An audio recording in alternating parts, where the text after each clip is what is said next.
بسم اللہ الرحمن الرحیم۔ حضرت آدم کی تخلیق سے پہلے اللہ پاک نے دو طرح کی مخلوق پیدا کر رکھی تھی، نوری اور ناری۔ فرشتے نور سے پیدا ہوئے، اس لیے انہیں نوری کہا جاتا ہے۔ فرشتے شادی نہیں کرتے، نہ ہی ان کی نسل بڑھتی ہے، جبکہ ناری وہ مخلوق تھی جسے اللہ پاک نے آگ سے پیدا کیا، جنہیں ہم جنات کے نام سے جانتے ہیں۔ تاریخ ابن عساکر، ابن خلدون اور درجنوں روایات میں ہے کہ سب سے پہلے سمہون جن کو آگ سے پیدا کیا گیا، اس سے جوڑے میں ایک لڑکی کو بھی پیدا کیا گیا۔ سمہون نے اس لڑکی سے شادی کی، ان کی نسل میں بڑی تیزی سے اضافہ ہوا اور دیکھتے ہی دیکھتے ان کی نسل پوری زمین پر پھیل گئی۔ یہ یاد رہے کہ نوری مخلوق آسمانوں میں رہتی تھی اور ناری مخلوق کا بسیرا زمین تھی۔ جب اللہ نے جنات کو پیدا کیا تھا تو شروع میں یہ بھی فرشتوں کی طرح اللہ کے تابعدار رہے اور اللہ کی عبادت کرتے رہے، لیکن پھر وقت کے ساتھ ساتھ ان میں سرکشی غالب آنے لگی۔ اسی وجہ سے یہ مخلوق اللہ کی نافرمان مخلوق بن گئی۔ جنوں میں سے ایک جلیبہ نامی جن تھا۔ جلیبہ کی شادی تبلیس سے ہوئی۔ یہ دونوں بہت ہی طاقتور اور جسامت میں کافی بڑے تھے۔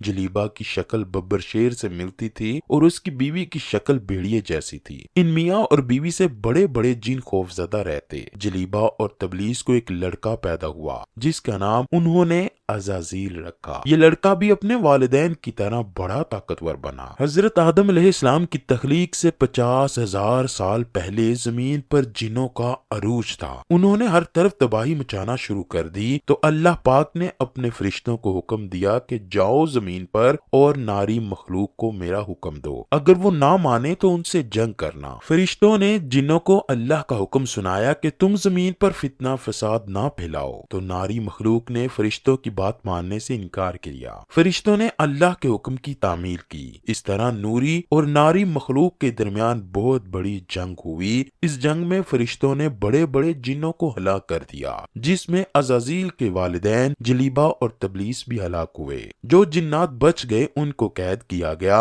ان قیدیوں میں عزازیل بھی موجود تھا۔ اللہ پاک نے حکم دیا کہ عزازیل کی بہترین پرورش کی جائے۔ فرشتوں نے عزازیل کی بہترین پرورش کی، اس کو عبادت کرنے کے بہترین طریقوں سے ہمکنار کیا، جس وجہ سے عزازیل فرشتوں کا بہت بڑا عالم بن گیا۔ اس کے پاس بے شمار علم آ گیا، وہ ہر وقت اللہ کی عبادت میں مشغول رہتا۔ اللہ پاک نے اس کو فرشتوں کا معلم مقرر کر دیا۔ عزازیل فرشتوں کو بڑی بڑی دیر تک خطاب کیا کرتا۔ حضرت کعب بن احبار رضی اللہ تعالی عنہ فرماتے ہیں کہ عزازیل 40,000 سال تک جنت کا خزانچی رہا، 80,000 سال تک فرشتوں کے ساتھ رہا، 20,000 سال تک وہ فرشتوں کو تعلیم و تربیت دیتا رہا۔ عزازیل کا مقام اللہ کی بارگاہ میں بہت بلند ہو گیا۔ حضرت جبرائیل، میکائیل، اسرافیل علیہ السلام اور اسرائیل بھی اس کے شاگردوں میں سے تھے۔ اللہ پاک ہر چیز پر قادر ہے، اس کو ہر چیز کے بارے میں علم ہوتا ہے، وہ سب جانتا ہے کہ کون سا بندہ کیا کرنے والا ہے، کیا بنے گا۔ اللہ کو علم تھا کہ ایک دن عزازیل میرا نافرمان بندہ بنے گا، چنانچہ ایک دن عزازیل کا گزر لوح محفوظ کے قریب سے ہوا۔ اس نے وہاں یہ لکھا ہوا دیکھا کہ میں شیطان مردود سے پناہ مانگتا ہوں۔ اس تحریر کو پڑھنے کے بعد عزازیل 2 سال تک رو رو کے اللہ سے مغفرت کی دعا مانگتا رہا۔ ایک دن عزازیل اللہ کی بارگاہ میں حاضر ہو کر کہنے لگا،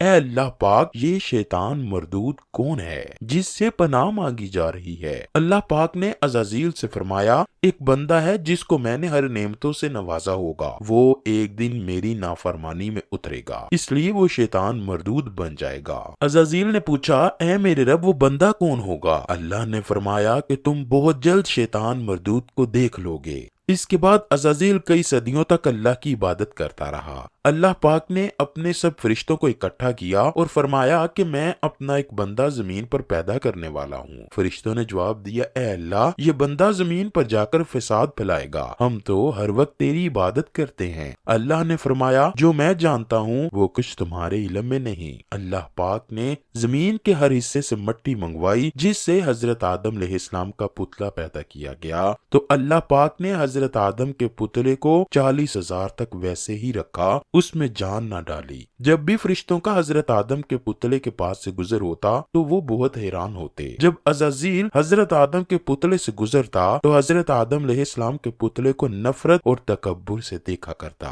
وہ حضرت آدم کے پتلے سے گزرتے ہوئے انہیں طرح طرح کی اذیتیں دیتا۔ عزازیل سمجھتا تھا کہ یہاں بس میں ہی اللہ کا خلیفہ ہوں۔ ایک دن اللہ پاک نے حضرت آدم علیہ السلام کے پتلے میں جان ڈالی اور سب فرشتوں کو بلایا، حکم دیا کہ تم حضرت آدم کو سجدہ کرو۔ سب نے حضرت آدم کو سجدہ کیا۔ عزازیل نے سجدہ کرنے سے انکار کر دیا۔ عزازیل کہنے لگا، میں آگ سے بنا ہوں اور حضرت آدم آگ سے نہیں بنائے گئے، میں تو اس بندے سے افضل ہوں، میں اس کو سجدہ کیسے کر سکتا ہوں؟ یہ بات سنتے ہی اللہ پاک نے عزازیل سے فرمایا، نکل جا یہاں سے، تو ہی شیطان مردود ہے۔ اللہ کا حکم سن کر عزازیل کو یقین ہو گیا کہ میں ہی شیطان ہوں۔ جب عزازیل شیطان مردود ہوا تو اس نے اللہ سے قیامت تک زندہ رہنے کی مہلت مانگی۔ اللہ پاک نے اس کو قیامت کے دن تک زندہ رہنے کی مہلت دی تھی۔ شیطان مردود نے کہا، اے اللہ، میں تیرے بندوں کو ہر طرح سے تیرے حکم کی نافرمانی کی طرف لے جاؤں گا۔ بہت تعداد میں تیرے نیک بندے میری بات مان کر تیری نافرمانی میں اتریں گے اور گناہوں کی طرف مائل ہوں گے۔